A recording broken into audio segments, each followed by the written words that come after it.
Let us do Brahmanan.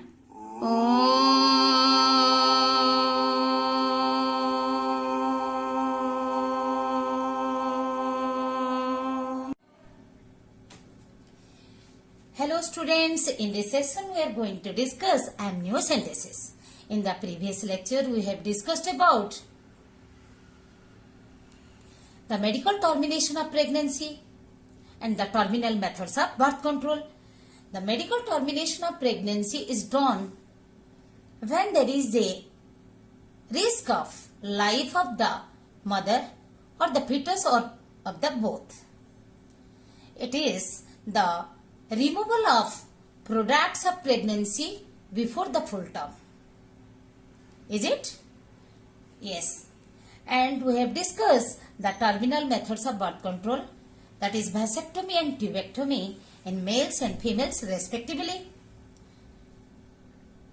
In vasectomy, a small portion of the vasa deferentia are cut and removed, and the two cut ends are tied separately to prevent the transport of sperms.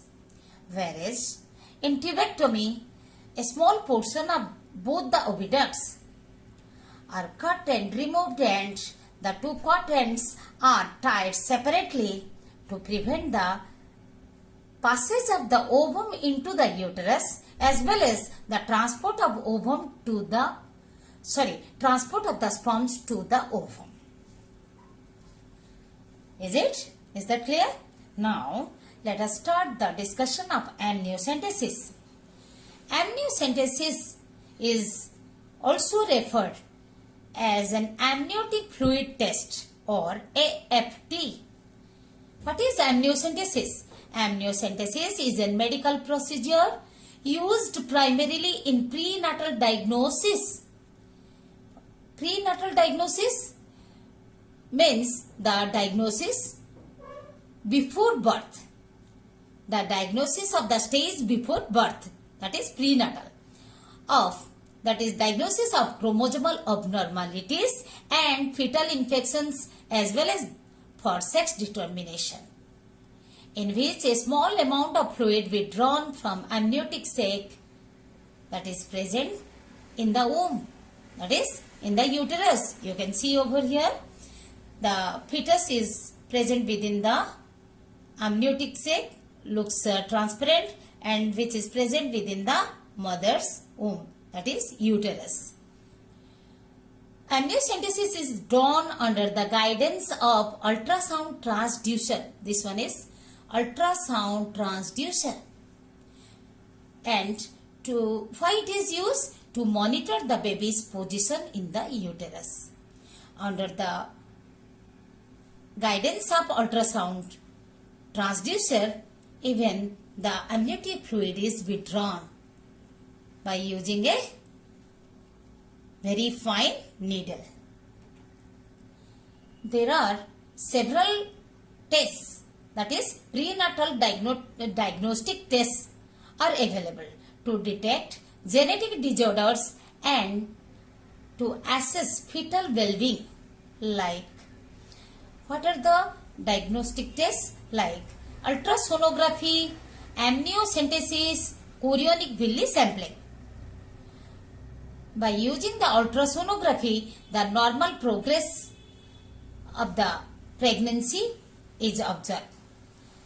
The fetal age can be calculated if the mother has forgotten the last menstruation date. Even the growth and development can be observed. Growth and development of the fetus. Is it clear? Okay. The amniocentesis is the pre-diagnostic test where the genetic condition and birth defects can be detected. First, it is introduced by Frederick Fox, the American obstetrician, and Paul Vrees, Danish gastroenterologist, in 1956 for fetal sex determination. But as already we have discussed during the discussion of medical termination of pregnancy, mainly in India, in many parts of our country, the people are misusing this method of sex determination. So, the statutory ban on amniocentesis for sex determination is drawn to check the female feticide. Statutory ban, that is legal ban on amniocentesis for sex determination to check the female feticide. Another prenatal diagnostic test is that is known as chorionic villi sampling. We know chorionic villi, that is the part of the chorion that participate in the placenta formation. Yes, by taking a sample of chorionic villi, the tissue of the chorionic villi, even the fetal disorders can be determined. First, it was performed by Giuseppe Simoni, by an Italian biologist in 1983. Am I clear? The CVS chorionic villi sampling is also known as CVS. CVS has more advantages over amniocentesis but little riskier. It is not like that amniocentesis is not having any risk. Yes, in this test of amniocentesis also there is a risk of health of the mother. Even sometimes the risk of abortion is also there. The process of amniocentesis. What is done in amniocentesis? As we have discussed, as we know, the amniotic fluid is present surrounding the embryo within the amniotic cavity, that or amniotic sac, that is developed by the amnion within the mother's womb, that is within the uterus. Now, you see, the fluid contains the epithelial cells of the fetus called amniotic cells. What it is called? The cells are present. Which type of cells? The epithelial cells that are found dissolved in the amniotic fluid called amniotic cells. Even various proteins are also present in the amniotic fluid. These proteins are mainly the metabolites, fetal metabolites, means products of the metabolism. These amniotic cells, do you know, these are the stem cells. We will discuss again. These are the stem cells, multipotent stem cells from which the different tissue can be developed, different type of cells can be developed. Chromosomes are separated from these cells. Then these are purified and karyotyped. Means these chromosomes, when they are separated from the cells, only the chromosomes DNA are taken, or chromosomes are taken after purification. Then karyotyped means they are arranged to study the number of chromosome, the structure of chromosome, and from this the chromosomal abnormalities can be studied, if any, there. What is karyotyping or karyotypic study? This is the study of the chromosomes, or nuclear study for observation of the number and structure of the chromosomes. That is called karyotyping or karyotype. The fluid is also analyzed. Which fluid? The amniotic fluid is also analyzed for the presence of abnormal metabolites, if any. Abnormal metabolites, the end products of the metabolism, if they are toxic or any abnormal metabolites are present, that can be also detected, analyzed. It is generally done in second trimester within 15 to 20 weeks of pregnancy. Even 15 to 18 weeks. It is generally 15 to 18 weeks and in some cases up to 20 weeks also. You see amniocentesis procedure, the picture of the procedure is given here. In the mother's womb, in the abdominal, this is the abdominal cavity. Okay, within the uterus is here. Within the uterus, this is chorion, and this is the blue one is amnion. Okay, here is the fetus. Umbilical cord attached to the placenta. How? Using a syringe with a fine needle under ultrasound guidance. Means ultrasound, that transducer is present here, you see. So that the path of the needle can be monitored and the position of the fetus can be observed. Okay, and through ultrasound we can also observe the, we can listen and observe the heartbeat of the fetus. What is the purpose of amniocentesis?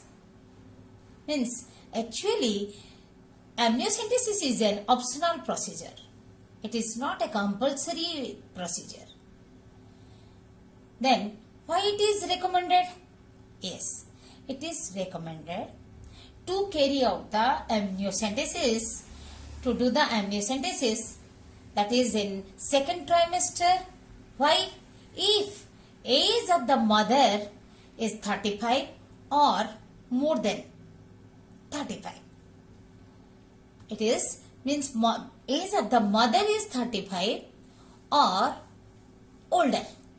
If previous child or pregnancy with birth defect, if the previous child with birth defect or the pregnancy was birth defect, means while giving birth to the baby, then if there was any defect, then it is advised. If family history of genetic disorder, that means of the family history of any partner, that is of mother or father, if is a known carrier, if any of the partner is a known carrier of is genetic disorder, like the disorder such as cystic fibrosis and many other disorders, genetic disorders are there, then it is advised to do the amniocentesis. What is cystic fibrosis? Yes, cystic fibrosis affects the cells that produce mucus, means it affects the mucous cells and sweat and digestive juices. It causes these fluids to become thick and sticky. Then they plug up the tubes. They block the tubes or ducts or passageways. Okay. So, if this type of genetic disorder is there, then amniocentesis is recommended by the physician. If ultrasound and blood test is done, and by going through the report of this ultrasound report or blood test report, the doctor may suggest. If by going through, the doctor observes that if any birth defect is there, like Down syndrome, neural tube defects, like spinal bifida and encephaly, then also highly it is recommended. Amniocentesis is highly recommended. If any suspicion for this genetic disorder, when the ultrasound or blood test is done. And what is the purpose of amniocentesis that is carried out in third trimester? Yes, to determine the baby is long matured enough or not to be born. Means whether it is matured, whether the lungs are matured enough so that after delivery the baby can survive. And to diagnose the fetal infection. Fetal infection because of the toxic metabolites, if any infection is occurred to the fetus, and to check for anemia in baby with RH incompatibility. If RH incompatibility means if mother is RH negative and father is RH positive, then that it is discussed before. If RH incompatibility is there, then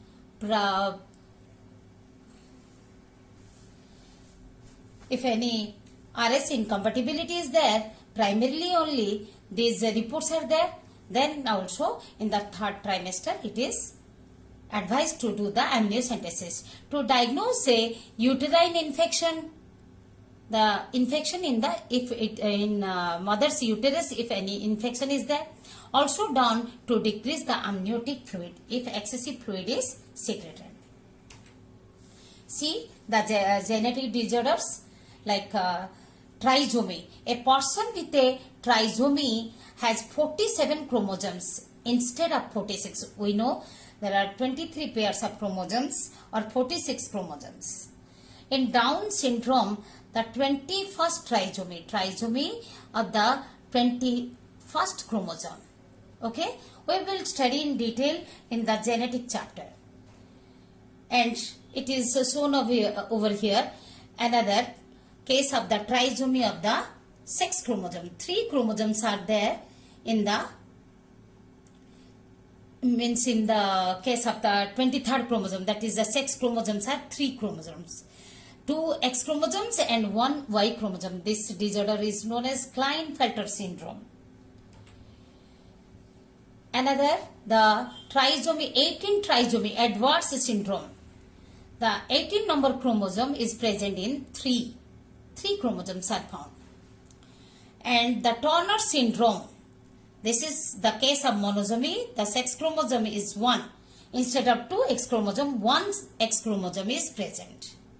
A person with monosomy has 45 chromosomes instead of 46 chromosomes.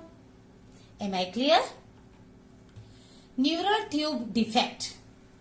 Neural tube, here you see vertebral column is not completely closed where the spinal cord is present. The vertebral column, okay, the spinal cord present within the vertebral column, it remain open somewhere in some places. So displacement of the spinal cord occurs. Okay, many problems that the spina bifida, occulta, meningocele, myelomeningocele.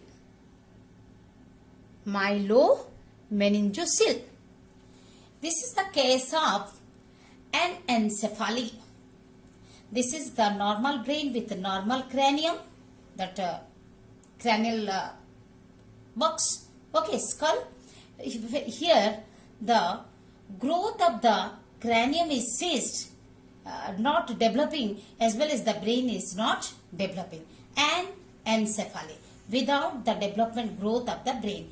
See how the baby is shown. The upper part, the brain is not grown properly, neither the brain nor the skull. Cystic fibrosis, I was telling you, a faulty gene causes the fluids to become thick and sticky. Mainly the mucus secreting cells, even the sweat and the glands which are secreting digestive juice. So you see here, it is shown in the cross section of the trachea is shown over here. Here are the smooth muscles. This is the lumen, the internal space. Okay. How the healthy trachea is shown, and you see how the mucus are deposited. So gradually it blocks, leading the death of the person. It is also fatal. Types of amniocentesis. It is of two types: genetic amniocentesis and maturity amniocentesis. Means how it is, on what basis the type of amniocentesis is done. On the basis of the purpose. What is the purpose and time period of carrying out the amniocentesis? Genetic amniocentesis is done for the prenatal screening test. If it is coming, if the prenatal screening test is positive, like as we have discussed, if the blood test is for a particular disorder comes positive, or if the case history is there, if the age of mother is 35 or more, family history of a specific genetic disorder is there, or any abnormal chromosomal complement is found from the report. And maturity amniocentesis means from the word itself, the term itself, you can imagine. Yes, it is tested. It is the amniocentesis done to determine the maturity, whether the fetus is mature enough or not to deliver, to be delivered or to be born.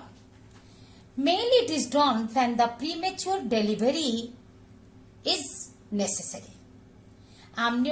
Again, another case is when amniotic fluid is